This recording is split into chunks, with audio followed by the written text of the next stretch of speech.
A single thought can chill you. There is an island no one can visit. It sits alone in the vast blue sea. From a distance, it looks like a painting. Green trees cover its rocky slopes. White birds circle high in the air. The water around it is crystal clear, showing the sandy bottom below. It seems peaceful. It seems perfect. But a hidden rule keeps all people away. No boats are allowed to land on its shores. No scientist can walk its ground. Not a single soul is permitted to step onto its soil. This place is a mystery wrapped in water and silence. It is a secret guarded by the waves. You will not find this island on most modern maps. It is a ghost in the world of geography. Its true name is spoken only in whispers by old sailors. The government keeps its location a well-guarded secret. On some official charts, it is nothing more than a tiny, nameless dot. On others, it is simply not there. Sailors who know the area will point toward the distant shadow on the horizon. Then they will quickly look away. Their faces hold a deep respect, mixed with an old fear. The island is known by a simple, chilling name, the Forbidden Isle. It exists, yet it is meant to be forgotten. The most shocking part is not the ban itself. It is the story of why the ban exists. Long ago, people lived on this small piece of land. They built a community. They had families. They called the island their home. Then, something happened. They left in a great hurry. They fled their houses. They fled their fields, leaving everything behind. The story of their departure is a strange mix of history and myth. It is a tale that makes your skin feel cold. It is easy to feel the deep sense of wonder. It is even easier to feel a profound and unsettling fear about what could make people abandon their world so completely. Why is it so strictly forbidden? The reasons given are simple. The rules surrounding the Forbidden Isle are absolute. They are simple and leave no room for misunderstanding. The state has declared a total ban on landing. No person, for any reason, is allowed to set foot on the island. The Navy enforces this law with serious dedication. Patrol boats constantly circle the perimeter of the restricted zone. High-tech drones, silent as owls, sometimes circle in the sky above. They watch for any sign of intrusion. This place is being watched at all times, from the sea, from the air. Any boat that drifts too close to the forbidden waters receives an immediate warning. A loud siren may sound across the waves. A voice over a radio will command the vessel to turn back immediately. The tone is not friendly, it is firm and final. For those who choose to ignore the warnings, the consequences are severe. Heavy fines are waiting for any rule breakers. Legal action is a certainty. The law is not a suggestion, it is a command etched in stone. The single, unyielding instruction passed down through generations of sailors and officials is simple. Stay away. Do not approach. Do not even think about landing. The official reason for this strict enforcement is public safety. Authorities present a logical and calm explanation. Natural hazard. Old structures, ruins, fragile stone and wood buildings, unstable ground, sinkholes, hidden crevices, wild animals, feral and unafraid. These explanations are designed to sound protective, like a parent warning a child away from a broken toy. But these official statements feel incomplete.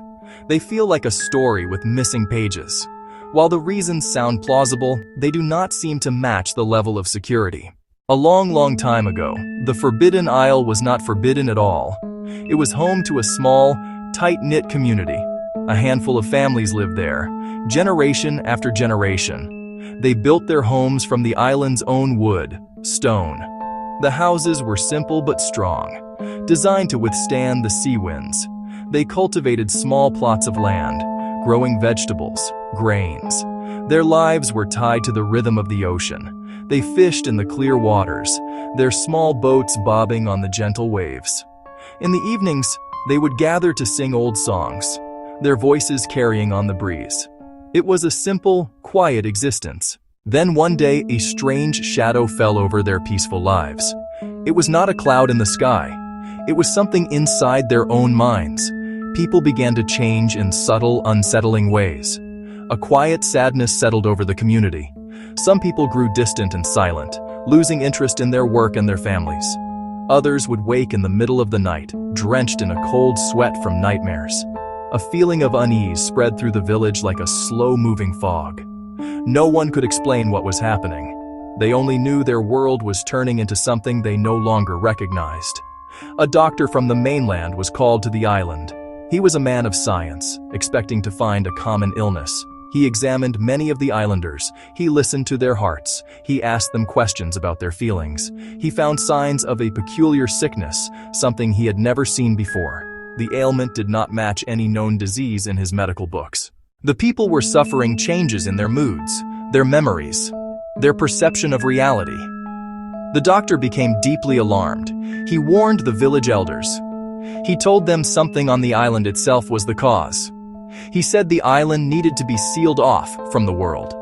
At first, the islanders resisted. This was their home. They pleaded for help, medicine, a cure. But the strange mental affliction only grew worse. Then, one fateful night, a mass exodus occurred. Under the cover of darkness, many families packed their few belongings into small boats. They launched their vessels into the sea, faces filled with fear and desperation. They sailed away from the only home they had ever known. Some of them were never seen again. Their houses were left standing empty, silent witnesses to a vanished life. Their fields became overgrown with wild grasses. The wind whispered through the empty homes, carrying the ghosts of their lost songs. Years turned into decades. The story of the islanders faded into local legend. One year, a powerful storm hit the coast. The hurricane's fierce winds, towering waves washed away old landmarks. But the distant island, though battered, still stood. Authorities formed a special council. They revisited the old doctor's warnings. They revisited the strange stories of the Exodus. They made a final decision. The island would be officially and permanently closed. They enacted strict laws. They posted guards. They warned the air might hold a lingering risk to the mind. Stories and myths began to multiply. Section 5. Myths of the Sea. The sea itself holds many of the island's myths. Fishermen are a superstitious group, and their tales are the most vivid. They speak of the waters around the Forbidden Isle with great caution. They say the fish caught near the restricted zone are different. Some have unusual shapes or colors not seen anywhere else. A few fishermen have whispered stories of pulling up their nets to find them tangled with strange deep-sea plants. These plants, they say, move in the air as if they were alive, their fronds curling and uncurling like long, wet fingers. These encounters are rare, but they are enough to make most fishing boats keep a very wide berth. Sailors have their own traditions and warnings. Many older boats that work these waters have strange symbols carved into their wooden hulls. These are not for decoration. They are charms, meant to ward off the island's strange influence. The symbols are passed down from father to son, their original meanings lost to time. They are simply known as a way to stay safe when sailing past the place of hush. Old sea charts, hand-drawn from centuries ago, sometimes have a special mark where the island lies. It is often a skull or a spiral, a clear warning to all who might pass that way. The island has been a place of caution for longer than any written law has existed. One of the most persistent myths is about the island's beauty. Despite the fear, sailors also speak of its incredible allure. At sunrise, a thin, ethereal fog often floats over the rocks, catching the first rays of light. The sun hitting the waves can create a shower of sparks that look like scattered gold coins on the water's surface. Sea glass, worn smooth by the waves, is said to lie on the beaches like a carpet of jewels in shades of blue and green. These descriptions make the island sound like a paradise, a dreamlike place untouched by the modern world. This beauty creates a powerful conflict in the mind. Why would anyone forbid access to such a beautiful place? This contrast between beauty and danger is at the heart of the island's mystery. As we dive deeper into this story, take a moment to support our channel. Section 6. The Secret in the Soil. The clues are not all myths and legends. A few small, tangible pieces of evidence have emerged over the years. A team of marine biologists acting without official permission tried to collect a sample of the seabed near the island. They did not dare get close to the shore. They stayed far out in the legal waters and used a long remote-controlled arm with a net to scoop up soil from the ocean floor. The samples were, in a word, strange. They were unlike the mud, they were unlike the sand from the surrounding areas. Back in their lab, they found several oddities. The soil contained an unusually high concentration of tiny, fragile bird bones. They were so small and numerous. It was as if countless birds had simply fallen from the sky over many centuries. The soil was also filled with salt crystals, brighter and more perfectly formed than normal sea salt. But the most puzzling discovery was a strange metal. Tiny, thin flecks of a soft, silvery material mixed with the sand. It was not a known industrial pollutant. Lab tests could not match it to any known natural element or alloy from the region. This discovery sparked a new wave of speculation. Where did this mysterious metal come from? Some whispered about a secret government lab on the island. The theory gained traction when old stained papers were found tucked away in a dusty drawer at a nearby town's library. The papers were undated and unsigned. They contained crude drawings of strange machines and handwritten notes. The notes mentioned sleep probes, memory alteration. No one could prove the notes were authentic or tied to the island, but the words planted a chilling idea in people's minds. Others offered a gentler, mystical explanation. They believed the island was home to a rare, powerful flower.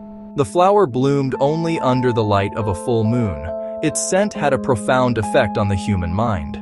Those who smelled it would be plunged into their own memories, reliving moments from their past with perfect clarity. The flower was beautiful, but its effect was dangerous. A person could become lost in their past, unable to return to the present.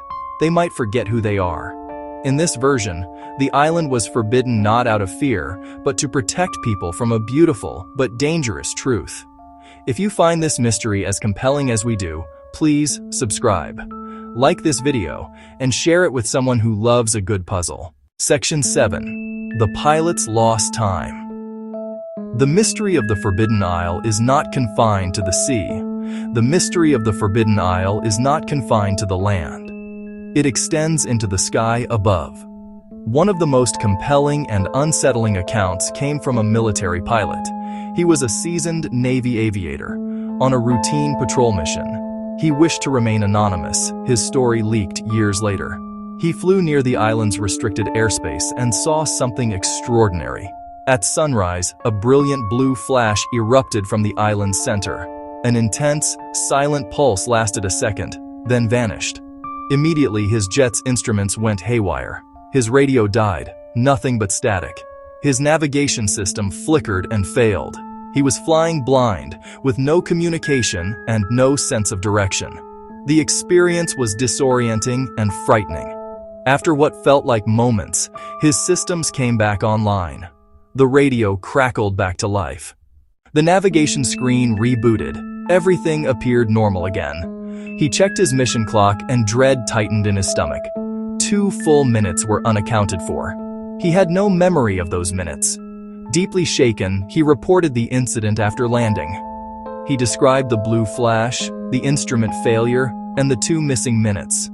Officers ordered a full diagnostic. Maintenance went over every system, every wire, every piece of equipment. They found nothing wrong. The plane was perfect. He was sent for medical and psychological evaluation. He was found perfectly healthy.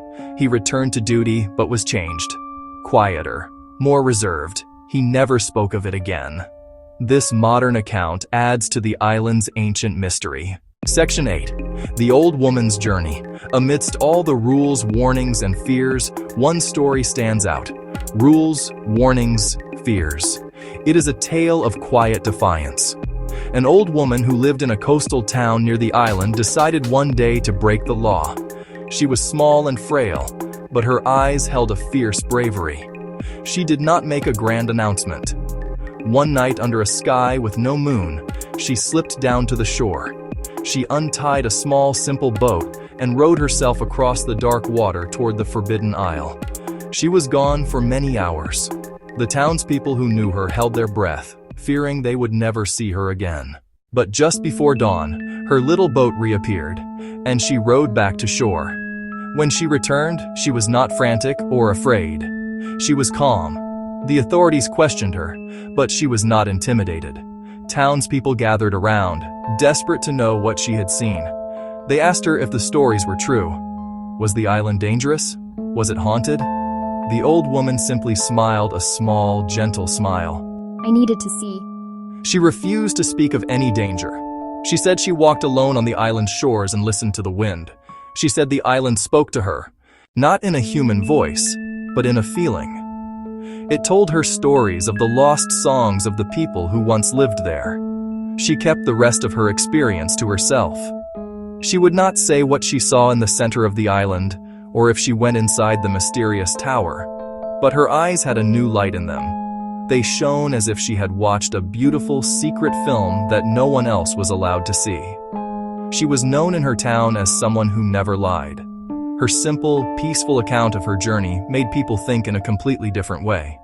They had always associated the island with fear and loss.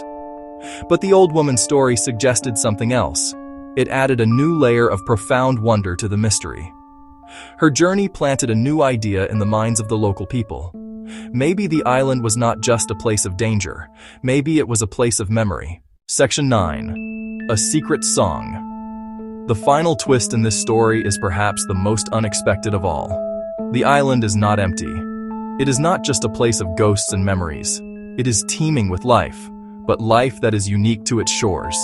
Recent analysis of high-resolution satellite photos has revealed that the island is a haven for small creatures found nowhere else on Earth.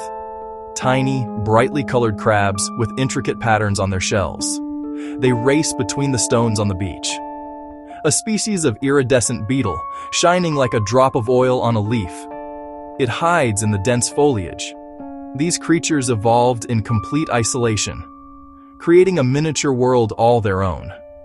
But the most significant discovery is a bird.